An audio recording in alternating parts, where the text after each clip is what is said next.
Howdy everyone, it's Sam. Welcome back to Wobble Enjoy Sports. If you're new around here, hope I can get you to consider to like the content and subscribe to the channel. But if you are a regular around these here parts, thank you very much for the continuous support. The final match in the final round of the regular season for the 2024 BMD Premiership sees first place travel to second place. And second place, there's no guarantees that they host a home semi-final next weekend, so they need to win to lock that up. Meanwhile, for first place, that's all locked up. They've got a home semi-final next weekend, but coach said, no, we're going down to second place's home, full strength, to get a good taste of what second place is offering in finals footy. First versus second to round out the regular season for 2024. Let's get into it.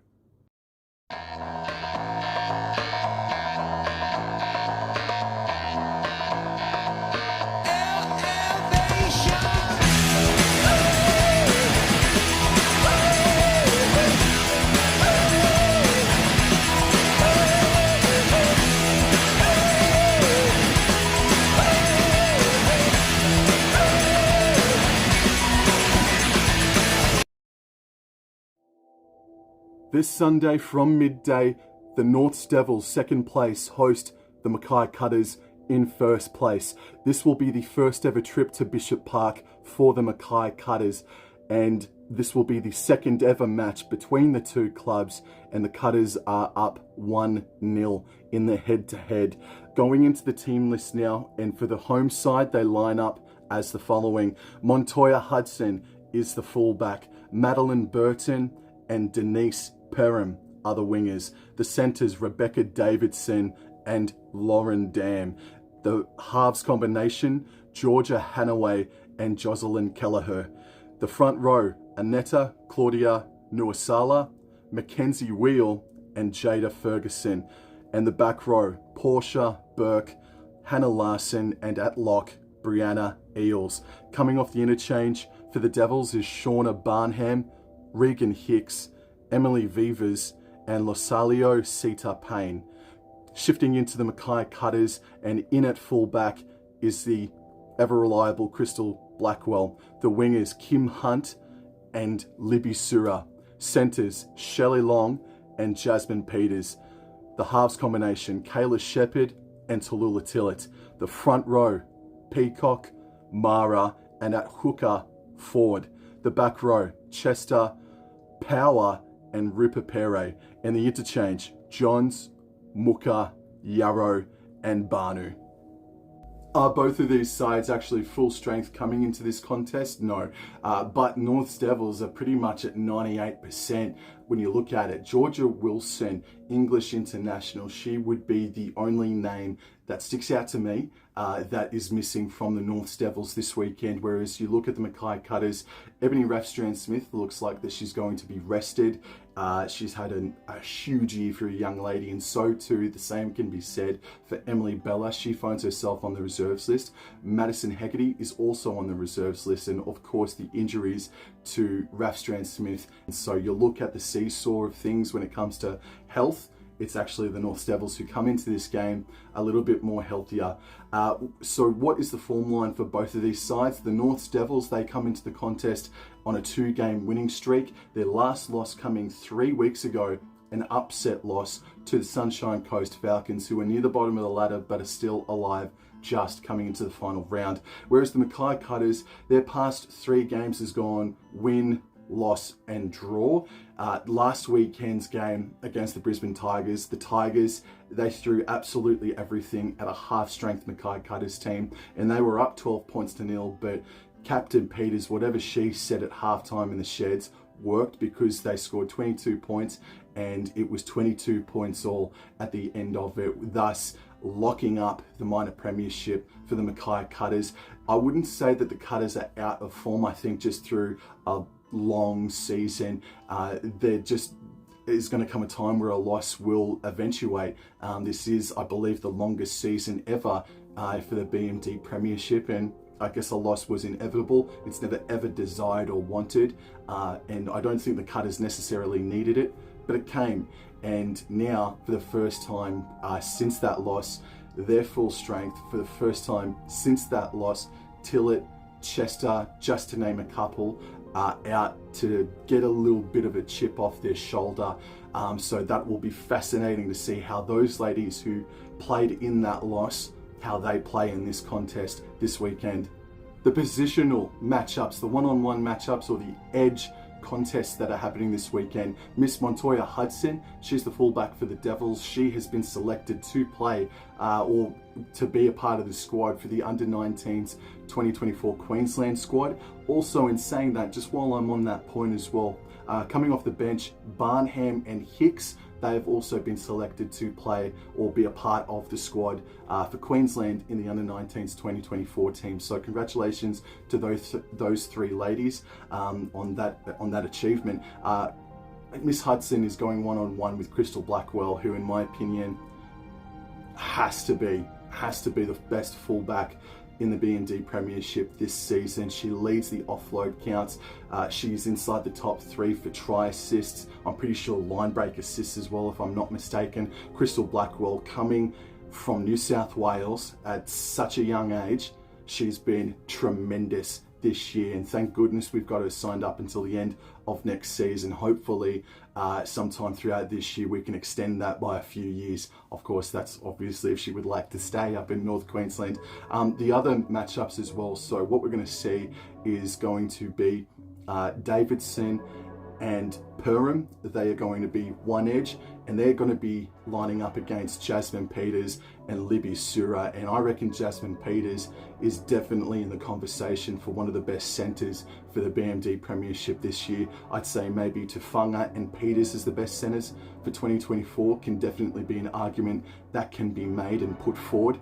And the other edge, that means that would be Lauren Dam. She'd be going up against Shelley Long, and Shelley Long was pretty effective last weekend, man. Unfortunately, some of the things or chances that she created weren't iced by her inside ladies, just a pass that was just dropped or what have you. But Shelley Long, while she missed about 3 weeks in the season, I think she's been particularly strong whenever she's donned the Cutters jersey, and she's going up against Lauren Dam. So I think Long, I wouldn't call her a veteran, but I think she's got a little bit more experience than Lauren Dam. I hope I'm not wrong about that. But Long versus Dam, I think that's going to be a really interesting battle. And Shelley Long, she's got Kim Hunt on her outside, and Kim Hunt is going to go up against Burton, Madeline Burton, this weekend. So what are the halves battles going to be looking like? We've got Jocelyn Kelleher lining up against Kayla Shepherd, and Hannaway lining up against Tallulah Tillett. I think that matches up very nicely. I think it's very even when it comes to that. When it comes to the second row battles now, we're going to have Chester versus Burke. And looking at what Burke has done over the past couple of weeks particularly, while the stat reads that she makes, I think it was either the most missed tackles or the most errors. I think it was the missed tackles.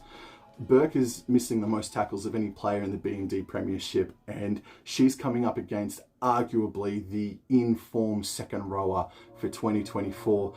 Watch this space for sure, because I think alongside Tallulah Tillett, Chester and Tillett, and then Peters, I think Burke might be in for a tough Sunday. You know, with all due respect, fingers crossed. And then on the opposite side, Hannah Larson, she's signed up with the Brisbane Broncos NRLW team, and she's going to be in for a pretty strong day herself. She's coming up against Shania Powers, so I'm pretty confident about our back row. I think Eels versus Rupert Pere, that will be more so a David versus Goliath battle, in the sense that I think Eels for the Devils is more of just the grunt work, and whereas I think Rupert Pere is that floating half, basically, with a bit of grunt in her game as well. So those are the matchups. That's how it all lines up this weekend. With the North Devils, how is it that they have found themselves in second position? What is it that they are doing so well? So looking at the post-contact meters, for example, I find this really interesting that there's 4 players from the Devils who find themselves inside the top 20. That they are Aneta Claudia Nuasala, Mackenzie Wheel, Lolacilio Sita Payne, and Lauren Dam playing in the centre position. And if I'll just pause just right there, she signed up with the NRLW Brisbane Broncos side, and I've watched a few North Devils games this year, in particularly the past two, and I really like what Lauren Dam has done this year in the BMD Premiership, and if she can evolve and upgrade her performances into the NRLW, it's going to be a big year for Lauren Dam. I really liked what she did last weekend as well. She was super important in getting out of trouble for the Devils. So they've got 4 players inside the top 20. What about the Mackay Cutters? There's only one sitting inside the top 20 for post-contact meters, and that is Bree Chester. She sits at approximately 19 inside the top 20. However, this is where things get really interesting for me. When you look at it with the team's perspective overall, the team with the best post-contact meters, who have accumulated the most, is the Mackay Cutters. They are going to win that stat for 2024, and the North Devils, they sit 6th, or if you look at it through a different lens, North Devils are actually the 4th worst team for post-contact meters. So it's really weird that they've got 4 players inside the top 20 for post-contact meters, but the team overall sit in 6th, whereas the Cutters only have 1 inside the top 20, and they sit well above the rest in that stat. I find that really interesting. So that sort of tells me that they're second rowers, and that they're interchanged for the North Devils. They're not coming on and having quite the impact that their starting front rowers and obviously Miss Payne is having. So that is something that maybe the Mackay Cutters can really look at and put the magnifying glass on this weekend. So while the forward pack for the North Devils is something that the Cutters are going to have to contend with big time, the other point of attack for the North Devils to really watch out for, Hanaway, that was the first time I really watched her play and go about her business. Zoned in on her game last weekend, and Hanaway absolutely carved up. She was lethal with every single touch she had. But it's her partner in crime, Jocelyn Kelleher, who is having a fantastic year at halfback. And I remember when Kelleher, maybe it wasn't her debut game, but it was definitely her debut year, and she was playing in the second row, and I thought, man, dude, she's a good player. She's a bit of a gun. Can't wait to see how she goes in the second row, not knowing that she's got halves history, and seeing how she's gone this year, and the leadership and the barking of the orders that she's demonstrated in the games that I've seen her play. Jocelyn Kelleher is a super strong half, and inside the next 5 years, she will be wearing that New South Wales number 7 jersey. I'm pretty bloody certain about that anyway. Jocelyn Kelleher, to really promote her as well, she's second in the kick meters with over 1,030. She has 3 40-20 kicks this season, and she's inside the top 5 for line breaks. And just while we're on line breaks as well, the other thing that the North Devils team is doing better, and really the entire team doing better than the Mackay Cutters coming into this game, and something the Cutters need to really rely on their defence on, is that the Devils, they are the best team in the BMD Premiership for the most line breaks, and they're coming out of trouble with Jocelyn Kelleher throwing a dummy and making meters, or just off the back of a Lauren Dam dart out of dummy half. But the line breaks are going really well for the North Devils so far in 2024. So they are the best team for line breaks, and Jocelyn Kelleher sits inside the top 5 for that stat as well. As far as errors and missed tackles go and what have you, it's 2nd versus 5th. So the Cutters are the 2nd best team in the competition for not missing their tackles, whereas the Devils sit at approximately 5th, and there's about 40 missed tackles discrepancy. So the Devils, they need to improve their missed tackles coming up against this lethal Mackay Cutters attack. And then the errors, this is where I have a point of concern and where I really need to shine the spotlight on them. It is 2nd versus 7th. The North Devils are the 2nd best team at completing their sets, and then the Cutters, they're about the 3rd worst team. And again, you look at maybe that They're throwing the ball around a hell of a lot, and it's sort of like the Brisbane Broncos in a sense. They may be making a hell of a lot of errors, but they're scoring a hell of a lot of points as well. So it's a catch-22 in that sense. So here's the thing about the Mackay Cutters this weekend and coming into the semi-finals. It's going to be fascinating, interesting to see how they play. Surely there's going to be one eye already on semi-finals next weekend, sort of like the Cronulla Sharks of last weekend where they had one eye on the Melbourne Storm. So maybe they may play a little bit reserved. Maybe they'll lose this game because they're so focused and on not getting injured or getting suspended or what have you. So I'm really keen to see how they actually play, how professional they go about their business this Sunday.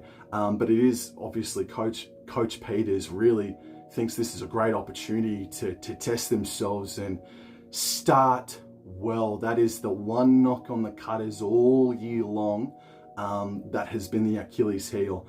And against this North Devils side and against whoever they come up against next weekend in semi-final footy, they've got to start well, because it just has not been happening for the past, I'd suggest, 3 weeks in a row now. The penalties that they are conceding are kind of wild at the moment, especially the game last weekend against the Tigers. It was just set after set. They were shooting themselves in the foot. If they can clean up those errors and penalties, no one's going to catch this Cutters team. They are so good, but they keep teams in the game with their lack of discipline. And while they're not the most penalised side, and while they're not making the most amount of errors, you see what they can do when they hold the footy, and it's like, control it, both your anger and both that pill, please, because damn, man, you'll put 50 points on someone one of these days. So that's it. That's the preview. I hope you enjoyed it. What's happening next weekend as far as finals footy goes? Really don't know. They're probably not going to announce it until Monday morning or late Sunday night. So hopefully venues are announced. Hopefully it is up at BB Prince Stadium in Mackay that the Cutters deservedly should host a home semi-final. What do I think will transpire? I think we're going to get, I reckon we're going to see the North Devils versus the Magpies in semi-final number 2. And in semi-final number 1, I reckon it's a game up against the old enemy. I think we're going to be facing the Burleigh Bears next weekend for what, the 3rd, 4th year in a row in semi-final footy. So that's it, just adds to the rivalry. If that's what turns out, if not, I think it will be the Wynnum Manly Seagulls that the Cutters will face. But in any event, I'm pretty certain, I'm pretty confident that the Cutters can get the job done next weekend. But we've got to get through this North Devils team. We've got to see how we go up against, or see how they go up against a really relentless footy side inside the North Devils team, man. They're a big unit. Obviously, they're not perfect. Neither are the Cutters for that matter. But yeah, this will be a really, really cool game of footy. Looking forward to it. I'll be there in attendance. And yes, again, hope you enjoyed this conversation, this preview, and I'll see you guys in the next episode. Thank you. Take care. Adios.